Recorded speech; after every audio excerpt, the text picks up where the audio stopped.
Jaribu kugusia, lakini ni kwa nini sasa tunasisitiza muweze kuwa na umakini wa hali ya juu? Hizi tu ni baadhi ya changamoto. Ya kwanza ni ukosefu wa maandalizi ya kutosha kwa maisha ya familia. Watu wako bize kuandaa tukio, lakini fikra, hisia, mwili, akili haziandaliwi. Tayari walishaamua wanaenda kwa mchungaji kutafuta baraka. Unaandaa nini? Muulize rafiki yako, unaandaa nini? Rafiki yangu mmoja alinisimulia, anasema akiwa saluni ameenda kuandaliwa kwa ajili ya kwenda kufunga ndoa, ujumbe ukaingia kwenye simu yake. Yule anaenda kuwa mume wake alimwambia, mimi najihisi upendo umeisha. Upendo umefanyaje? Akashtuka. Yule dada wa saluni anayemwandaa akamwambia, fulani vipi? Akasema, kuna ujumbe nimeupata hapa, lakini basi endelea kuniandaa. Akakomaa, akaendelea kuandaliwa. Ndio maana na mimi nakuuliza, unaandaa nini?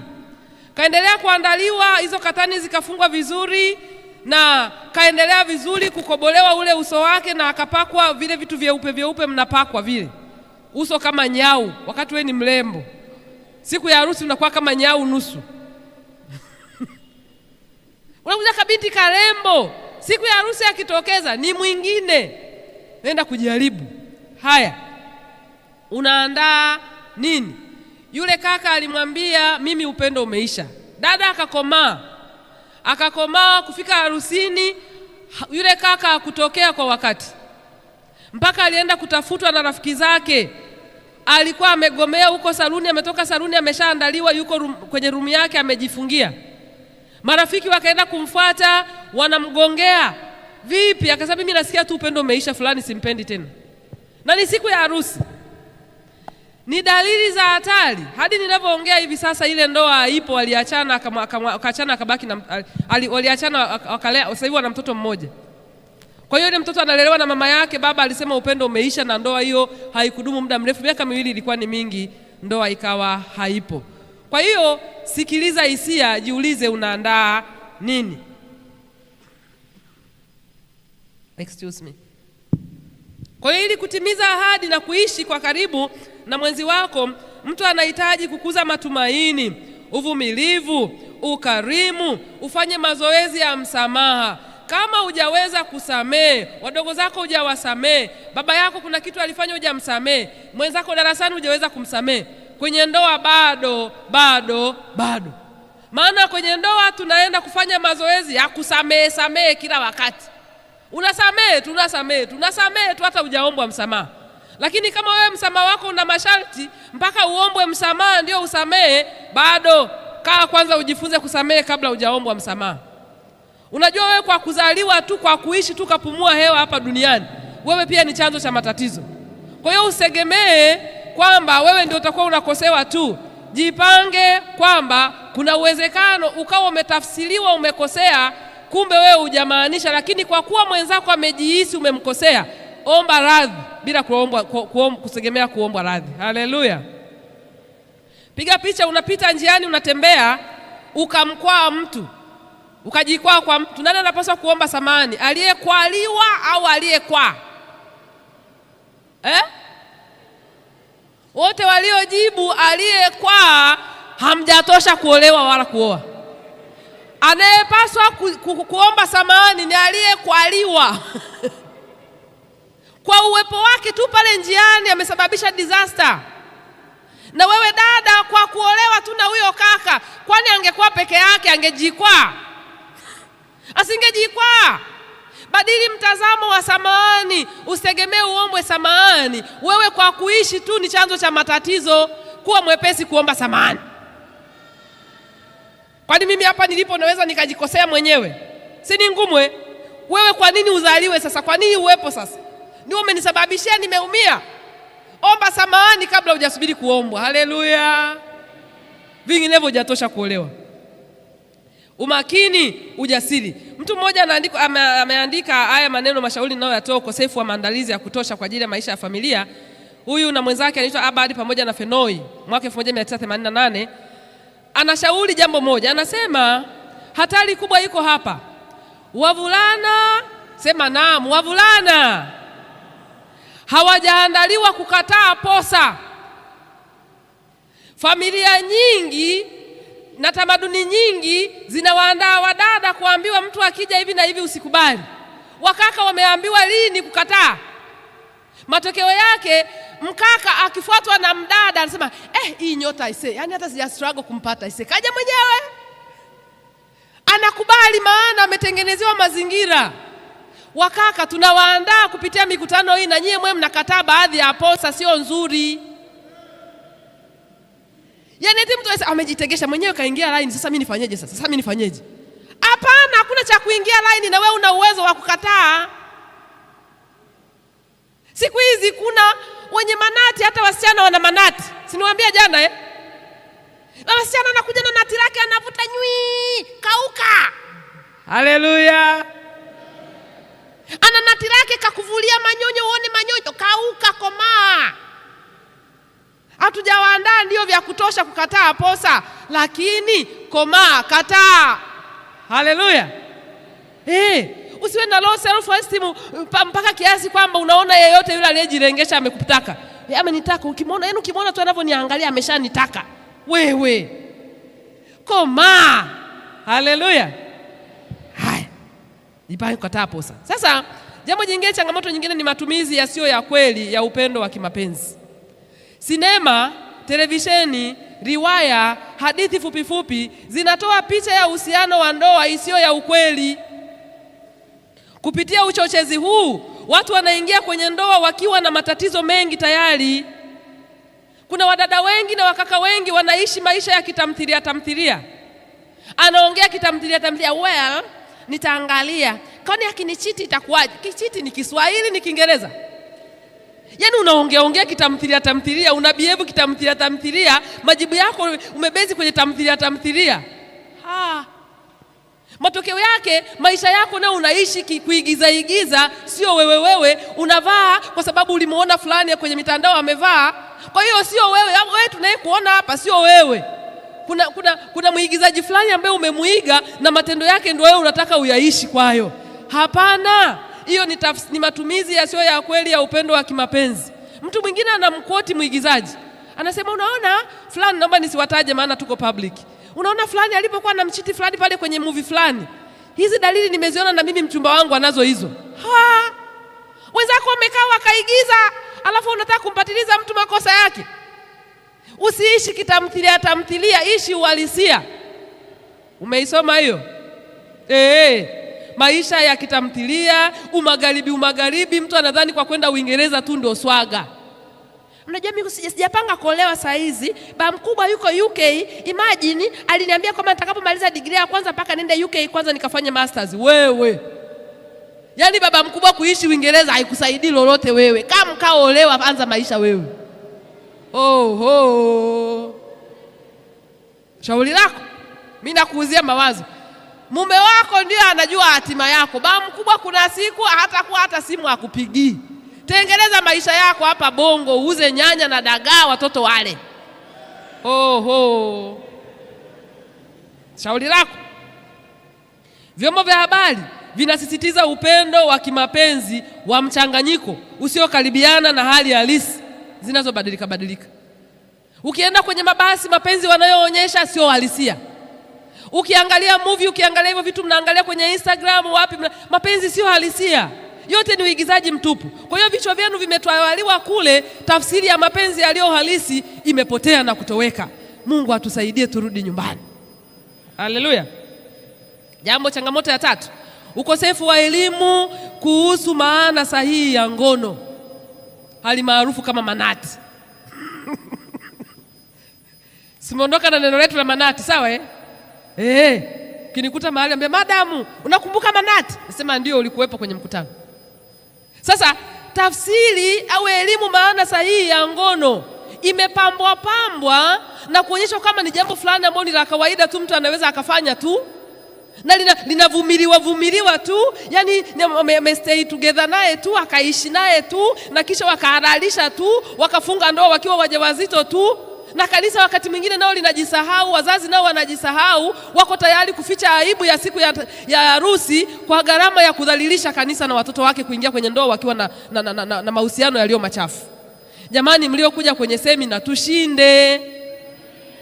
Unajua unapoteza hela za honeymoon kama unachoenda kukifunua kule honeymoon ulishafunua. Piga picha, mimi nakuletea zawadi nimeweka kwenye gift paper hapa na nimenunua na mfuko mzuri kabisa. Ndani yake unajua nimekuwekea soksi za buku.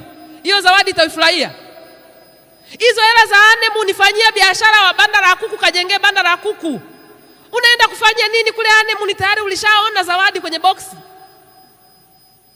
Si ujengee banda la kuku. Au njiwa. Honeymoon tunaenda zetu Zanzibar. Kufanya nini? Kuangalia soksi za buku nilizokuambia tayari nimeweka. Oho. Usiharibu hela.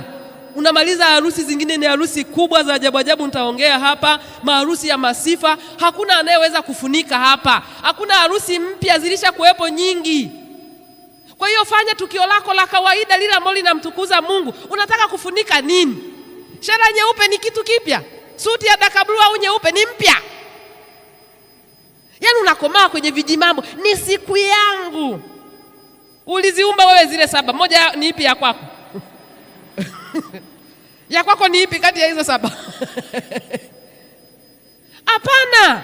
Yaani unakuwa umeconcentrate kwenye jambo la siku moja kwa gharama ya kuvuruga mahusiano, kugombanisha watu, kusumbua kanisa na washiriki. Wewe uko busy tu kwa ajili ya siku yako ile moja. Hata kwenye uumbaji ukuwepo, imagine. Jamani, sijui ninawakwaza au ninawaambia ukweli. Dunia inatoa maana nyingi tata kuhusu ngono. Inachukuliwa kama ni kucheza, ni jambo la furaha, ni jambo la kufurahisha, inaweza kutumika kama kubembeleza, kuhamasisha au kushukuru. Jamani, kwa kweli amenihudumia huyu kaka. Ile ada, imagine semester ya kwanza nilikosa ada. Ngoja tu nikamshukuru. Wewe unashukuru kupeleka notebook na kalamu? Unapeleka mwili? Wewe hapana, atulipiga kihivyo. Yaani madeni hayalipwagi kihivyo. Umeelewa Esther? Kama Esther yupo anisamehe. Inaweza pia kutumika kwa ubinafsi ili kutawala, kutafuta ushindi. Ngono hiyo, manati hayo yanatumika kuonyesha ubinafsi. Kwa kuwa tayari alishakujua, sasa hapo huko unatetemeka tu. Hii jamani, nikimwacha alishanijua, sasa watanijua wangapi? Yaani unakuwa unavumilia mahusiano fulani yasiyofaa kwa sababu manati alishavutwa na jiwe likaingia ndani. Wewe shinda. Unakaa unaumia tu, yupo anakutishia tu nitakutangaza kwenye mitandao mimi. Si unajua mambo yako. Nitakusema. Umewahi kuona mdogo wako nyumbani umevunja glasi alafu mama akitoka shamba anakuambia, "Ma!"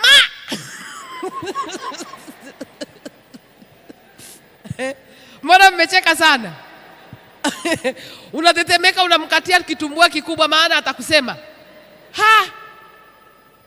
Haya, unampa leo kitumbua, kesho yake deni liko pale pale. Ukipiga tu kelele fulani, nimekwambia uoge, mbona hujaoga? Sasa shinda hiyo. Haleluya. Shinda uwe salama. Ndio mama amesema useme utachoka, watu wataelewa, ndio wataniacha. Unajua watu watakumbuka tu ndani ya siku 2-3 tu hivi, baadaye wanasahau, wanaendelea na mambo mengine. Wewe umeteseka mno, shinda, kimbia leo. Haleluya. Naogopa hata nitangaza. Atakutangaza nini? Umeshaona haya mahusiano hayafai, mimi nahitaji kukimbia nianze upya na Mungu wangu. Kimbia leo haraka, jioni ya leo, futa na namba ya simu, toroka. Anza upya, umeteseka mno. Wangapi mmenielewa? Toroka. Haya. Sababu ya 4, mabadiliko makubwa ya dunia. Mabadiliko yanakataa maadili na kubadilisha jinsi ya kuishi. Umri wa ndoa wanasema ukimchoka unamwacha. Nimeshaongea, sasa rudia. Unakuwa mkubwa, watu hawataki kuamua kuolewa maana tayari wana threat nyingi. Ndoa ni nzuri, olewa, imemshinda yeye, sio lazima ikushinde na wewe. Sikiliza mamentors ambao wanasema ndoa katika mtazamo chanya. Baba na mama waliachana, usichukue tabia ya baba ukaipatiliza kwa mchumba wako. Sio lazima iwe kama baba yako. Umtendei haki. Maana huyu binti siwezi kumuoa kwa sababu anatoka familia ambayo hakulelewa na baba, mama yake alikuwa tu amemzaa hivyo. Yanamuhusu nini? Wewe ni nani? Ni shetani ndio anaendelea kupatiliza kama makovu tu, anaonyesha watu makovu ya dhambi zisizowahusu. Amekupendeza, unampenda, songa mbele, Mungu atawasaidia huko mbele. Si yupo hai? Haleluya. Unakuwa kama mganga wa kienyeji. Ukimwona njiwa ameruka ndani ya nyumba yako, njoo nikupe dawa. Wewe. Muoe mtu bila kumpatiliza makovu mengine yasiyomuhusu. Mpaka unaenda kuomba ushauri. Eti binti unajua kasoro ni moja tu. Unajua amezaliwa tu na mama, amelelewa na mama yake peke yake. Kwa hiyo mama ndio ajui kulea au? Baba yako alivyobize vile amekulea wapi?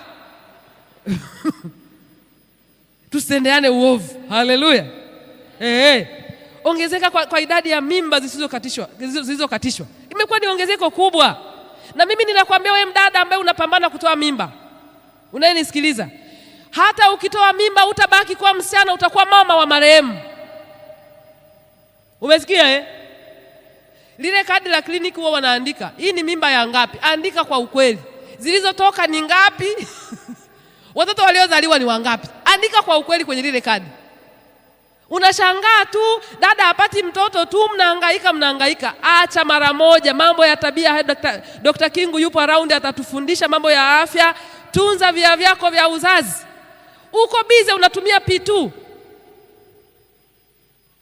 Wale wote wanaotumia P2 nyoosha mkono.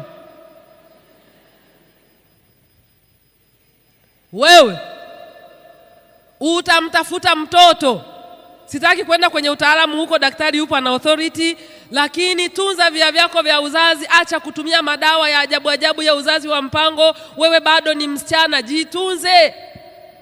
Nani aliwahi kupata homa kwa sababu hajajiachia? Msichana anyoshe mkono kwa kweli mimi ninauguaga homa ya malaria inanitandika. Utaugua. Ni mtazamo wa ajabu. Haleluya. Lakini mikakati ya kisiasa ya kupata hadhi ya kisheria ni tishio kubwa kwa taasisi ya ndoa na familia. Unaambiwa mambo ya sheria yapo, na watu wanaharakati wanasimama wanakwambia akikuzingua nenda kwenye sheria. Unaweza ukakopa kwa hela ya mume wako. Kopa, yatakuhusu. Acha hayo mambo, ongozwa na Biblia na Mungu yupo, atakuneemesha, atakufundisha. Kweli zote zipo ndani ya maandiko matakatifu. Hizi wanaharakati ujanja huu unakupotezea muda bure. Tufanye nini sasa?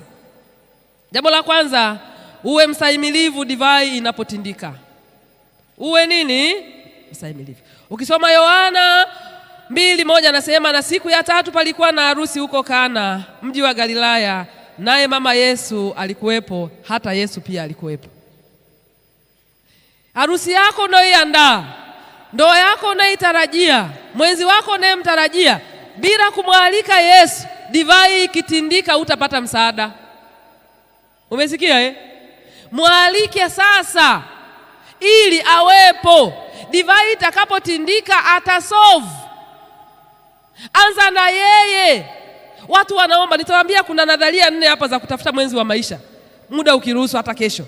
Lakini anza na Mungu, ndiye amemuumba, ndiye anayemfahamu. Akikuchanganya mrudishie, mwambie Baba, hata siku ya uumbaji mimi sikuwepo, maana mwanaume aliumbwa kwanza na wanawake tulikuwa hatupo, japokuwa ni wajuaji wakati mwingine wa mama, lakini ninawaambia, na wengine wakaka wanaogopa sana, muogope msichana kwa sababu unajua aliongea nini na shetani. Na mimi nakuuliza, kati ya mwanaume na mwanamke nani wa kuogopwa? Mwanamke aliongea na shetani akamdanganya, lakini mwanaume aliongea na Mungu kabla mwanamke hajaumbwa. Nani zaidi? Wakaka, sijasema muwe arrogant, lakini tuheshimiane, maana kila mmoja Mungu amemuumba kwa makusudi maalum katika uso wa dunia. Haleluya. Mwalike Yesu. Divai itakapotindika atatatua. Lakini piga picha katika harusi ya Kana, Yesu asingekuwa ameenda, wale watu wangekunywa maji ya uhai.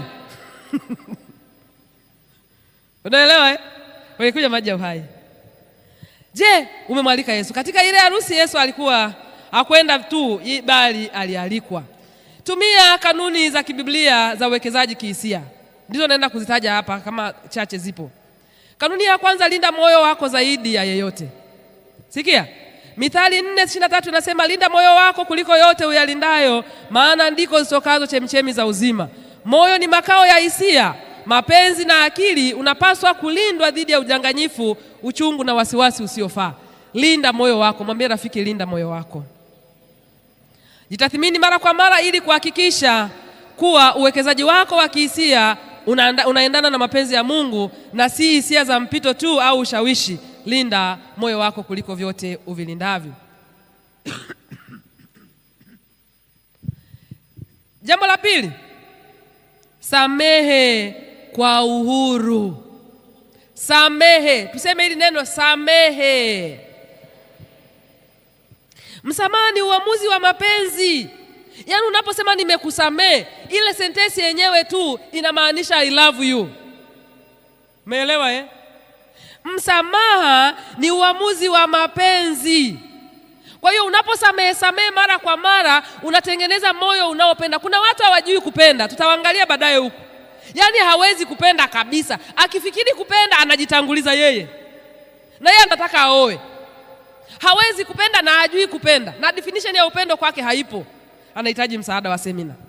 Lakini matumizi, achilia uchungu na kinyongo ili kuzuia hisia hasi zitawale maisha yako. Jambo la tatu, kuza furaha katika ukuu wa Mungu. Tangulize Mungu. Biblia inahimiza kuchagua furaha katika hali zote. Si kwa sababu maisha ni rahisi, bali kwa sababu kumtumainia Mungu katika wema na uweza wake kunalipa zaidi. Haleluya. Si kwamba uliye naye hafai, ila ni kwa sababu Mungu anakutuma uweze kuwa mwema katika hali zote, na maana yeye ndiye anayeweza kuyabeba yote na sikitiko zote anaweza kubeba. Zaburi ya 118:24 itakutia moyo katika hilo. Jambo la 4, weka mipaka. Ingawa tumeitwa kupenda, tuna wajibu wa kulinda afya ya kihisia. Yesu mara nyingi alijitenga ili kuomba na kupumzika. Weka mipaka. Kuwa na pumziko la maombi, uongee na Mungu, usiende kichwa kichwa. Jambo la 5 linasema tumia maombi kutekeleza uwajibikaji wa kihisia. Wafilipi 4:6-7, tusihangaike bali tuwasilishe maombi yetu yote kwa Mungu, jambo ambalo linaleta amani inayolinda mioyo yetu yote. Lakini jambo la 6, elekeza nguvu ya kihisia katika upendo. Aina ya juu kabisa ya uwekezaji wa kihisia ni kumpenda Mungu kwanza. Unampenda nani kwanza? Mungu kwanza. Kwa hiyo unapoenda kuitwa kwamba kuna mtu manati ameshindwa kukaa kwenye mfuko, si ndio Jiulize, ninapoenda kukidhi hitaji la huyu mvuta manati, halafu ninamfurahisha yeye au ninamfurahisha Mungu? Ukigundua unachoenda kukifanya unamfurahisha mwanadamu, kata kona, rudi nyumbani mara moja. Haleluya. Unamfurahisha nani kwa kufanya hiki? Unamfurahisha Mungu au mwanadamu? Hicho unachokipenda kwake kikiondoka, utadumu kuwa naye? Nitaenda picha fulani itakuwa kusisitiza, utaiangalia huko. Tawala hisia zako, usitawaliwe nazo. Wengine wanakubali kutawaliwa na hisia siku zote. Analizwa tu na mapenzi, analizwa mpaka ameahirisha mwaka. Wewe ni wakulia tu siku zote, hujui kukomaa. Ameniacha na huyu naye ameniacha, wewe unalia tu. Jifunze kutokana na makosa. Kuna mmoja hapa, ni hapa Dar es Salaam, one of the colleges, nadhani it was a university. Anasema yeye walinunua uwanja pamoja na mchumba wake, wakaanza harakati za ujenzi, wakapeleka na mawe. Mnacheka Watu wanapigwa, wanalizwa hapa Dar es Salaam. Kapeleka na mawe, walinunua si uwanja maeneo ya Goba. Kapeleka na mawe site, na dada ndio alikuwa, kwa sababu anajua anaolewa. Yaani hata mama alikuwa ameanza kumnunulia na vitenge vimetumwa. Nisiseme kwao ni Mwanza maana sio Msukuma. Vilikuwa vinatumwa ukweni kwenye uchumba. Wewe nikwambie, yule kaka alivyomaliza chuo tu akaenda nyumbani kwao na nguo ya graduation. Dada alikuwa third year, alikuwa second year, mkaka yuko third year. Chuo kimeisha, ameenda kwao na namba ya simu akafuta. Alimpigia kumpata, hata kumjulisha nimefika salama. Rafiki, hatununui viwanja na mchumba, tunanunua viwanja na mume. Ninyi mliowekeza, sijui tuna biashara yote Kariakoo, tuna stationery hapa chuo na mchumba, litakalo kukuta mimi simo. Uchumba ni makubaliano ambayo hayajawa rasmi. Anything can happen on the way. Usiwekeze. Kuna mtu anamlilia mchumba wake, halilii penzi lake analolikosa, analilia vitu vyake. Ile simu yangu, ile ada niliyolipa. Sasa tusifike huko. Haleluya. Tawala hisia zako. Jambo lingine, wekeza katika mambo ya milele, sio ya muda tu. Ninatamani nikimbie hapa. Mtaji wa uwekezaji kihisia ni upi? Mtaji namba 1. Jambo la kwanza, jipende kwanza. Love yourself before loving somebody else. Mwambie rafiki yako uliyeka naye, jipende kwanza. Ukisoma Matendo 3:6 au Wagalatia 5:14 anasema mpende jirani yako kama wewe. Aliyeanza kupenda ni wewe au jirani? Aliyeanza ni wewe au jirani? Hapa Kiswahili kinasumbua, mlosoma Kiswahili meja. Hii kibweta ni cha mbao sawa na boksi la sadaka. Nimeanza kuangalia nini kati ya hiki, nini kinafanana na kingine. Nimeanza na kipi? Kibweta, si ndio? Sawa na kile. Je, ni nini kimeanza kufanana? Ni boksi au ni hili nimeanza? Nilichoanza kukifahamu kwanza ni boksi. Maana nimesema hiki kibweta ni cha mbao sawa na nini? Ina maana hiki ndicho nilikifahamu kwanza, na hivyo nakuja kukiona hiki ninakifananisha na kile ambacho ninakijua kwanza huko mwanzo. Kwa hiyo tunaposema mpende jirani yako kama nafsi yako, ina maana nafsi yako inaanza, jirani anafuata, si ndio? Sasa wewe hujajipenda vya kutosha, unaendaje kumgawia mwingine? Petro na Yohana waliulizwa, walimwambia yule mtu pale kiwete njiani, hasina pesa wala dhahabu, ila nikupacho ni hiki, kwa jina la Yesu simama uende. Sasa wewe mwenyewe hujajipenda, unakula wali kokoto wa buku na unatafuta mchumba ili akale nini? Mkagawane ule wali wa buku. Wewe mwenyewe hujipaki mafuta, hujitendei haki kwenye ngozi yako, umepauka kama umefufuka. Na wewe unatangaza uchumba, unataka kwenda kuchumbia. Kaoge kwanza, jipake mafuta kwanza. Sawa Yaani hata buku 2 za kunyoa ndevu huna, kidevu kama brush ya viatu. Alafu unatangaza unataka kwenda kuoa. Hebu jitendee wewe haki kwanza, jipende wewe kwanza, jilishe wewe kwanza, jinenee mema kwanza wewe, kabla hujaenda kugawanya huo upendo kwa mwingine. First year umefika, huu ni mwezi wa 3, umeshaomba wachumba 3. Unajua utamuomba hadi mwalimu wewe, maana hujawafahamu hata majina. Kuna first year mmoja, mwalimu wangu mmoja, nisimulie mahali fulani kikisa. Mwalimu wangu mmoja atakuwa anamfahamu Pastor Chiragi. Yeye aliishia kuoa mwalimu wake. Kwenye pepa mtihani umemgonga, akagonga meza. Miss, excuse me. Madam akaja, akadhani anamuuliza, akamwambia this question, nisaidie hili swali hapa. Saidie swali. Madam akamwangalia, akaondoka. Hakumsaidia. Baadaye kadondosha kalamu. Madam, miss, excuse me, come. Madam kamwokotea penseli. Amemwokotea ile swali kalamu, wakati anampa kalamu akambusu. Hadi tunavyoongea ni mke na mume wanafundisha Spicer Memorial College. Pastor Chiragi anawafahamu. Katusimulia kisa mwenyewe mdomoni kwake. Sasa kuna first year mtawa approach walimu, kuna maticha fulani siku hizi hawakui. Kana PhD lakini kaduchu kama form 1. Tulia kwanza uwafahamu. Zingatia mambo yafuatayo yanayoonyesha unajipenda. Jambo la kwanza, zungumza chanya na nafsi yako. Yaani wewe unajikosoa tu kupita kiasi. Yaani mimi kwa kweli mimi ni chizi, asinichezee. Wewe tayari ushajiambia chizi. Sasa Jinenee chanya, jiambie chanya. Hebu tujipongeze, geuza mkono wako. Ongera kwa kuja kwenye summit. Ongera mimi.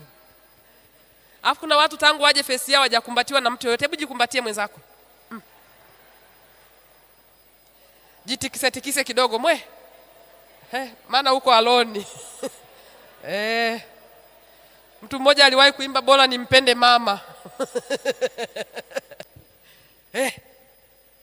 Jitendee mema, jinenee mema wewe kwanza kabla hujagawa kwa mwingine. Jambo la pili, yape mahitaji yako kipaumbele. Mahitaji yako, usingizi. Wewe mwenyewe ulali. Usiku kucha unachatishwa na huyu kidogo na mkuta online, unahama, ulikuwa na kitabu mkononi unataka kusoma, homework hujamaliza. Ni homework au ni assignment? Assignment hujamaliza, kuna simu inaingia, unachati me too, of course. Wewe unalala saa 9 kasorobo. Wewe ni chizi sawa na chizi mwingine. Ukiwa na usingizi kidogo, ubongo wako unakosa concentration, uwezo wa kuperform darasani. Jamani, watu wanatoa historia zao waliowahi kukesha ili wafanye mitihani, wakifika kwenye mtihani anasahau kila kitu. Kwa sababu halali. Cell regeneration ya ubongo wako zinafanyika unapokuwa umepumzika, unalala. Ulali wewe. Kila wakati usiku ukiwepo nitumie chua. Hivi kwa nini mnapigaga selfies pembeni jamani? Piga ile pua pana tuione hapa pa. Selfie wewe.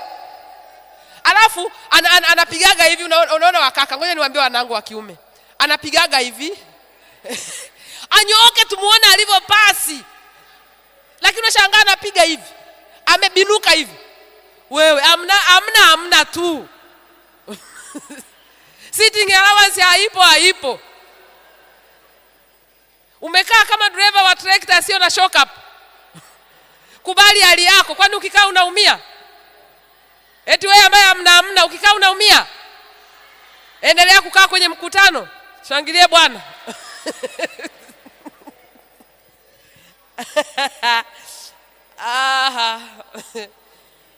Yape mahitaji yako kipaumbele. Mbona mmebaki hapo sana? Tuhame. Kula vizuri, nimeongelea lishe. Jifanyie mazoezi.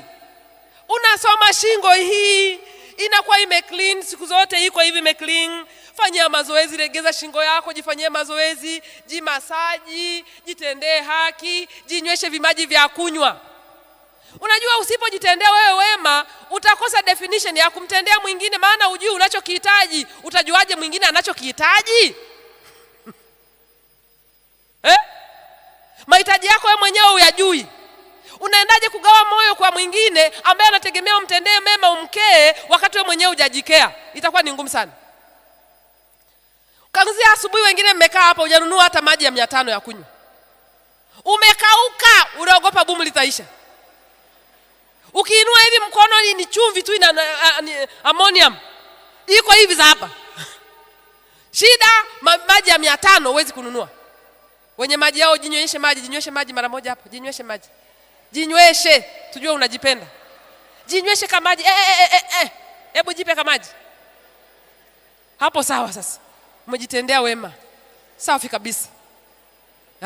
Wengine naogopa yataisha na ramba tu. Hali ni ngumu. Jinyweshe maji. Ili uweze kuona umuhimu wa maji kwa afya yako, umpe Esther chupa ya 500 zawadi. Na wewe Esther unapopokea tu hujui kutoa, wewe umekuwa kinda la ndege. Mpelekee John naye.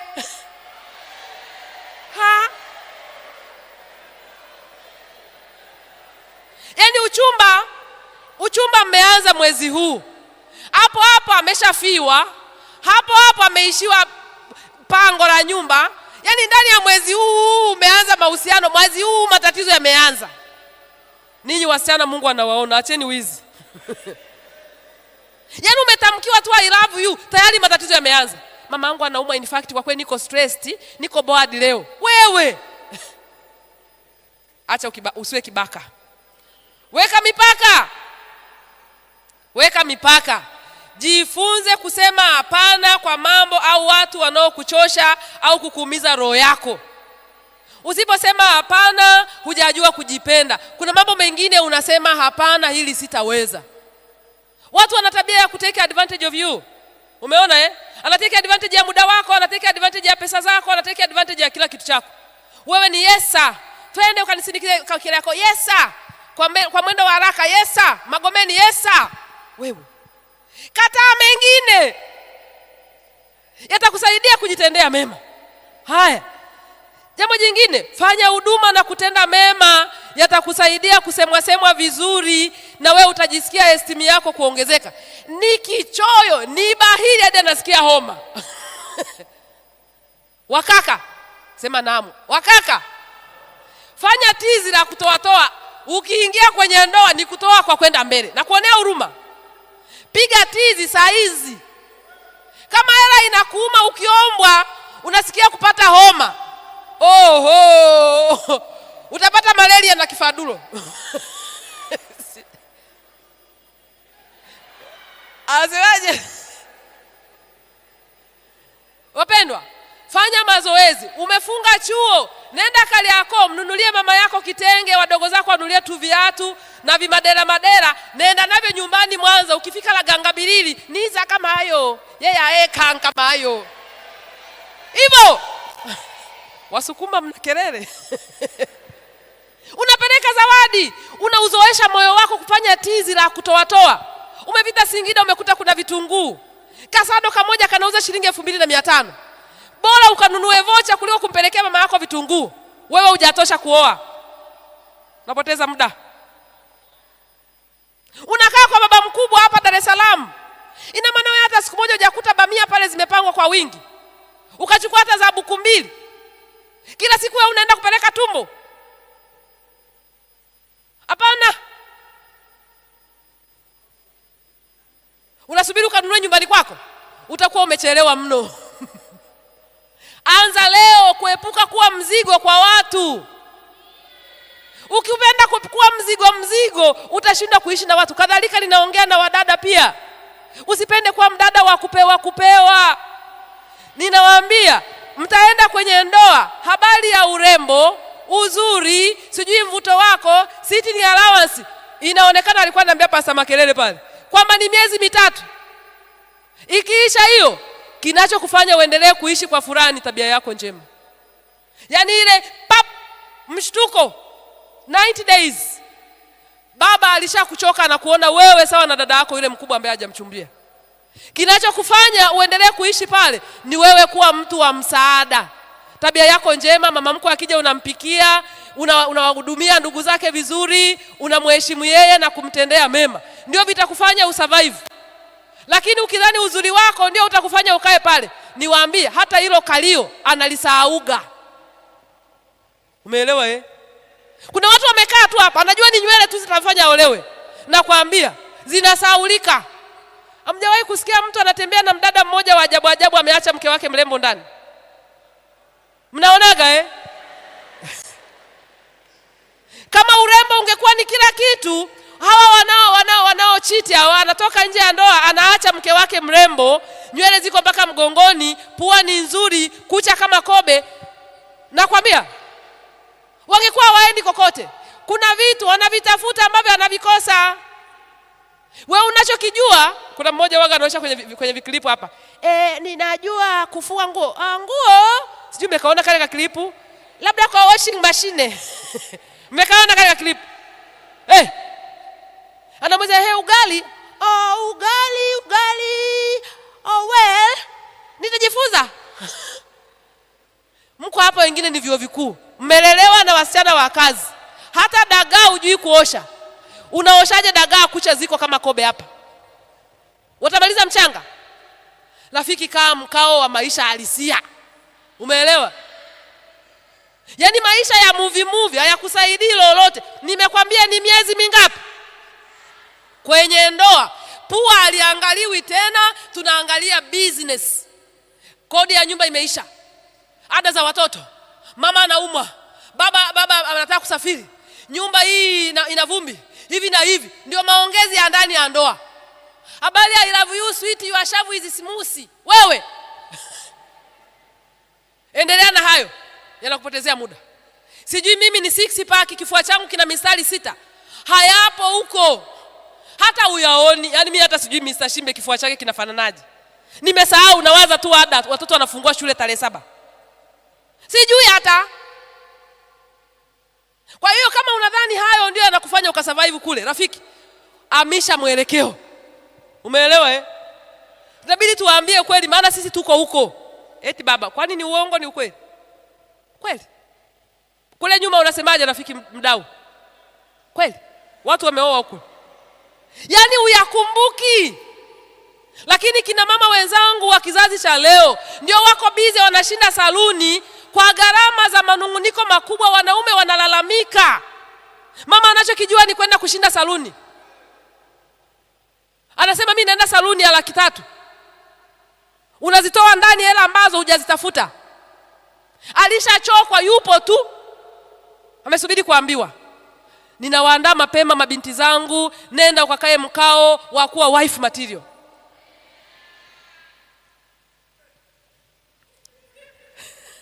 Huyo ana mchumba huyo.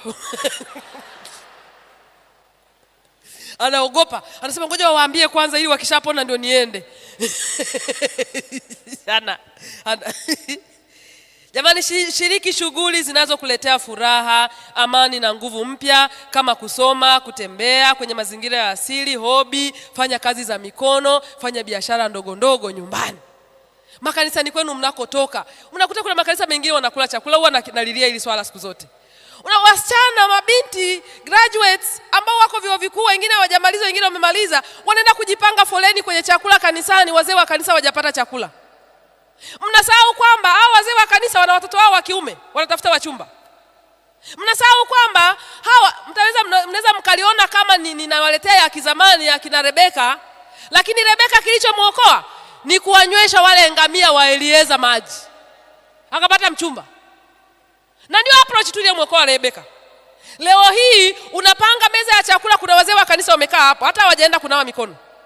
Hata tu kusimama uchukue kile kisabuni uwakamulie wazee wa kanisa mikono wanawe wapate chakula. Binti amekaa yuko tu busy, yuko za hapa tu. Kama kenge anaota jua. Kabisa, anachokijua ni kukata wei ya nywele zimeangukia huku na miwani mikubwa kama basi la Abudi. Ninakuonea huruma. Make yourself, package yourself. Mnaelewa nyinyi wadada? Haya. Mambo yanayoonyesha unajipenda, namalizia. Jisamee, kubali makosa ya zamani na mapungufu kama sehemu ya ubinadamu, na acha kubeba vinyongo na hatia ukatembea nazo. Ulishawahi kuanguka? Ndio. Kilishachukuliwa? Ndio. Akiwezi kurudi, si niwaambia jana? Sasa chapa mwendo.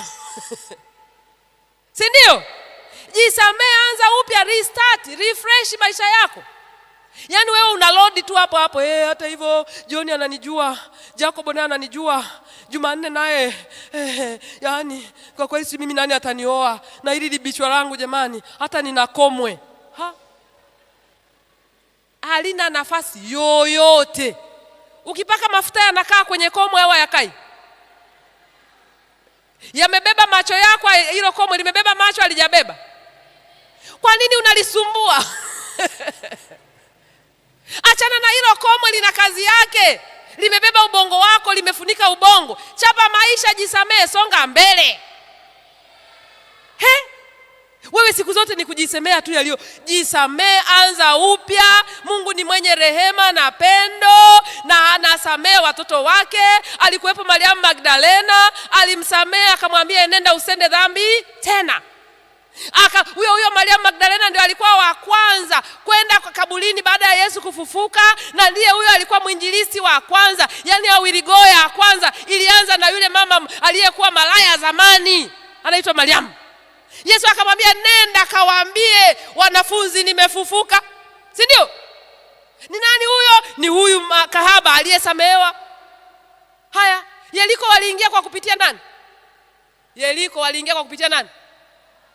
Alidhibiti show yule kahaba, maana ana technique za kuwatuliza wanaume. Alifanya application of knowledge. Walimu wenzangu mpo hapa?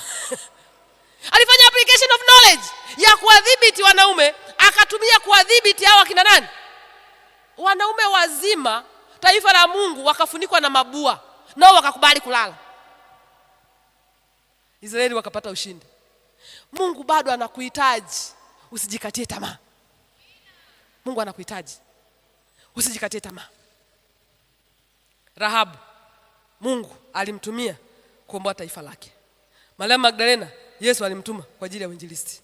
Ndiye wa mwisho kutoka kaburini na ndiye wa kwanza alfajiri ile asubuhi ya ufufuo. Alikuwa kahaba.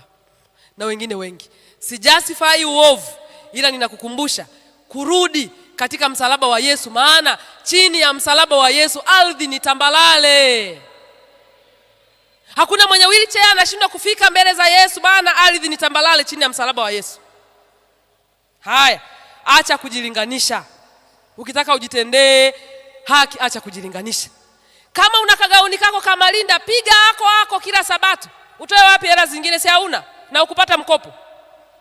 Uko tu hapa unaangalia hii mama wengine, hii mama hii abange mayo he. Wewe unatia huruma. Jiamini. Mimi nilienda chuo kikuu Sokoine na kibegi vilikuwa vinaitwa sports. Umo nimeweka mizigo yangu imekamilika. Na nilikuwa napiga bisketi vyangu vingine nimemaliza navyo form 6 vya Malinda vya shule Nganza. Ka light blue nilikuwa navaa. Na kapiga na kablousi kengine keusi ka t-shirt. Nipo tu chuoni, niko zangu natafuta masomo, naenda library. Yanakuhusu, sketi yangu inakuhusu wewe? Kwani tunatoka wote nyumba moja? Kwa nini wewe unahangaika mpaka unakopa mpaka unajiuza kwa bei rahisi? Ridhika na ulicho nacho, acha kujilinganisha. Umesikia wewe mkaka? Kashati kwako na ka t-shirt. Usipambane kushindana na wengine, uwajui kwao. Komalia elimu yako, mambo mengine yatakuja yajayo yanafurahisha. Koma. Lakini jifahamu vizuri, usijidanganye. Kubali kushauriwa. Anza mahusiano kwa nguvu bila ubabaishaji. Kuna kuchelewa au kuwahi kihisia na kukumbusha.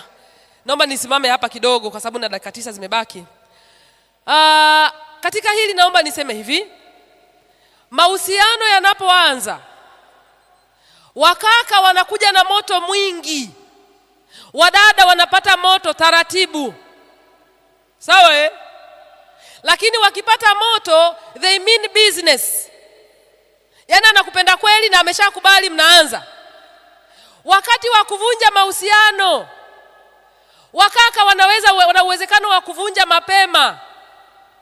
Mdada inamchukua muda kuvunja mahusiano, maana anatafakari zaidi. Naomba niongelee event ya kuvunjika mahusiano tu ndani ya kipindi kile cha siku moja au mbili. Kaka akikwambia sikupendi tena, anamaanisha ameelewa, lakini hisia zinachelewa za kuelewa matokeo, cause and effect za kuvunja mahusiano. Anaweza akakaa, ukiangalia picha inaonyesha siku ya kwanza baada ya break up, mdada ameshaelewa nimeachwa. Wasukuma wanasema wanatumia neno ngana. Yaani analia ngana.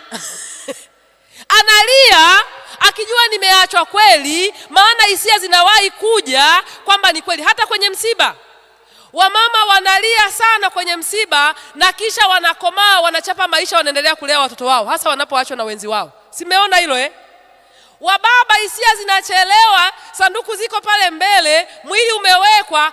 Baba hisia, mwanaume hisia zinachelewa kuona uhalisia, cause and effect.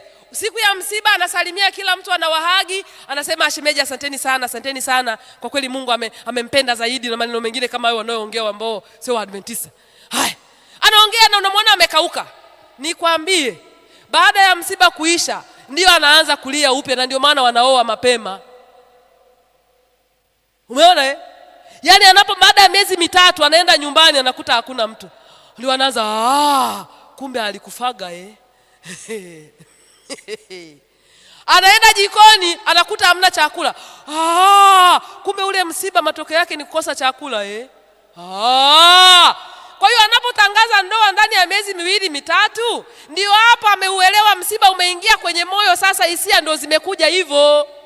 Kinyume chake, wadada, wamama, wanawake, hisia zinawahi, analia kabisa kwenye msiba pale, analia, anafuta na machozi, anakoroma, anapepelewa. Akili yake inamwambia ni kweli, na wakati analia anakuwa anasema ni kweli, watoto nitalea mwenyewe, ni kweli hili limetokea. Kadhalika kwenye mahusiano ya uchumba, nikirudi sasa, akiachwa mdada atalia wiki ya kwanza, hatoki ndani. Mkaka yuko mtaani anasema huyu alikuwa ananibabaisha, nimempiga kibuti yule. Yuko mjini anakula mahindi ya kuchoma, nimempiga kibuti yule, sinibabaishi. Nikwambie, wewe dada uliyenisikiliza leo, mpe muda, atakuja mwenyewe na kimessage. Hivi kweli kabisa umenichunia hata message tu, ina maana tuligombana hivyo? Hawapa, atarudi. Kwa hiyo wewe lia kwa balance, huku unamsikilizia, atarudi mwenyewe. Na kama ulikuwa unampenda, mkubali tu, usimsumbue tena, maana linateseka leli mkaka. Umeelewa Atarudi. Kwa concept hii, mdada ukimpiga kibuti leo, utashangaa anaenda baada ya wiki moja, anaenda darasani, anaenda kusoma, amekauka, amemalizana na wewe, hana muda tena, na amekomaa, ameshaelewa reality. Wakaka huwa wanarudi nyuma, wanarudi kwa sababu hisia zinachelewa. Usimwache mtu uliyompenda kwa sababu aliwahi kukukataa zamani. Umesikia Kama sababu zilikuwa sio za msingi.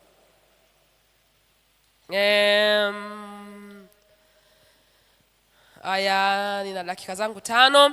Zifahamu tofauti za kijinsia na haiba za watu ili uchague mwenzi. Jamani, hapa kuna changamoto kubwa. Kwenye temperament nataka nimalizie kwa hapa kwa leo. Kesho utaongea mengine na approach za kupata mwenzi, tamalizia na hapa. Lakini hii naomba nimalizie nayo kwa kusema yafuatayo. Temperament ni shida mojawapo. Niseme hivi. Mawasiliano yanachukua nafasi ya pili kuwa sababu kubwa, mambo ya pesa yakiwa ya kwanza. Inalofuata changamoto kwenye magomvi ya ndoa, tafiti zinasema mawasiliano yanachukua nafasi ya pili. Na kwa nini mawasiliano yanachukua nafasi ya pili kwenye kuwa chanzo cha magomvi katika ndoa? Ni kwa sababu ya tofauti za aiba. Hii knowledge inao watu wachache sana. Aiba zipo za aina 2 tu kuu. Ni watu ambao ni wawazi na watu ambao ni wakimya. Katika hili kundi la watu walio wawazi, kuna hawa kina sanguine na choleric. Sawa Yeye ana express hisia zake waziwazi, anaweza akacheka ukajua anachokitaka. Lakini bado hawa sanguine na choleric ambao ni wawazi bado wanatofautiana. Choleric ni watawala, kila kitu anajua. Yaani kila jambo anajua, ni mjuaji. Na wanapenda uongozi na wanapenda sifa. Choleric. Ushauri apokei. Ukitaka kumshauri, anza leo, mwezi wa pili ataelewa Disemba. Umuelewe. Na usijipange. Changamoto iko hapa. Watu wanajipanga, wanasema ni uchumba tu nitambadilisha kwenye ndoa. Ukishindwa kwenye uchumba, kwenye ndoa lile tatizo nadhani litakuwa mara 4 zaidi. Maana kuna vijitabia wakati wa uchumba uwaga vinafichwa. Kwenye ndoa ameshakuweka ndani, umeshawekana ndani wote, anakuwa yeye. Na kama kuna kitu kilikuwa kinasumbua ambacho ulikisema kama nitambadilisha baadaye, rafiki, hilo unapoteza muda, utambadilisha. Hukuwepo siku ya uumbaji, mbele rafiki yako, hukuwepo siku ya uumbaji. Unawajibika na kubadili tabia yako wewe, sio ya mwenzi. Kwa hiyo kuna jambo aliendi vizuri leo, litazame leo, lifanyie maamuzi leo kabla hujachelewa. Kuna kundi la watu wawili hawa wanaitwa melancholy na phlegmatic. Hili ni kundi la watu ambao ni wakimya na wao wana changamoto zao. Mara nyingi wanaonekana hawana hisia za mapenzi. Ukimsubiri phlegmatic akwambia I love you. Kwani sinisha kuambia siku ile kwenye message imetosha? Nataka niseme tena. Hasemi. Wakati watu kwanza wanapenda kukaa hata kanisani wamekaa nyuma. Sio nyie mlikosa siti. Yaani yuko nyuma na anatafuna kuta za mdomo hizo. Anasikia ujui, anaelewa ujui, amekubali ujui, anawaza nini ujui. Lakini yupo amekungangania kama ruba. Mimi sina mwingine, ni wewe tu. Na ni kweli hana mwingine, ni wewe tu, ila anaboa. anaboa. Ni watu ambao kupokea pia ushauri hawa mamelankoli ni vigumu mno. Alichokijua leo mpaka uje ukingoe, maana wanachukua muda mrefu wa kutafakari mambo kabla wajaamua. Alichokingangania anashika kweli ni nati. Sasa umchanganye huyu, ukamchanganye na sanguini ambao wanaamua haraka, wanatenda haraka, wanalia haraka, wananyamaza haraka, wanacheka haraka. Ukawakutanisha na koleriki. Wewe moto unawaka. Au sanguini aoane na koleriki. Wataezua bati. Wote ni wakorofi, wakali, hawakubali, watabishana. Yaani pala nyumba litaondoka.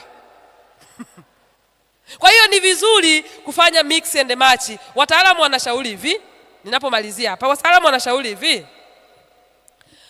Koleriki huweza kuendana vizuri na phlegmatic. Yaani huyu ni mtawala, kiongozi, mtata, apewe mwanaume ambaye sawa lakini sawa. Ulivyosema ndio hivyo hivyo, endelea ndio hivyo hivyo. Basi twende kanisani na tukifika barabara. Sawa twende mama Joni twende. Wanaenda. Hao watafika. Halafu mtu mwingine, huyu melancholy anaweza kuendana vizuri na sanguine. Melancholy ni thinker, ni mtu ambaye ana design vitu, anafikiri sana. Sasa sanguine wengine ambao umepitiliza usanguine, anaongea, anasahau vitu vyake, anapotea alikokuwa anaongea, alikokuwa anakwenda, anatawala kilinge, story ni za kwake, anasahau wajibu wake, anasahau kupika, anasahau kila kitu. Akifika pale watu wote watu ana marafiki kama 100 hivi. Sasa huyu atapika uji saa ngapi watoto wanalia? Lazima aweze kuwa na melancholy. Melancholy anamwambia, madam, mama, nadhani twende nyumbani. Lakini akiolewa huyu sanguine akaolewa na phlegmatic. Phlegmatic roho inamuuma hasira. Huyu ana akili kweli huyu? Ajui muda umeisha. Mambo hayaendi. Jamani, Mungu awabariki. Kesho tutaendelea kuangalia factors zingine na tutaangalia njia za kupata mwenzi wa maisha. Ninaamini yale aliyo ya msingi. Nisisahau kuwakumbusha, uvae vizuri ni taji la kukutendea wema. Muda ukiruhusu kesho nitawagusia mawili matatu, lakini Mungu awabariki sana. Ninawapenda. Tusimame tuombe.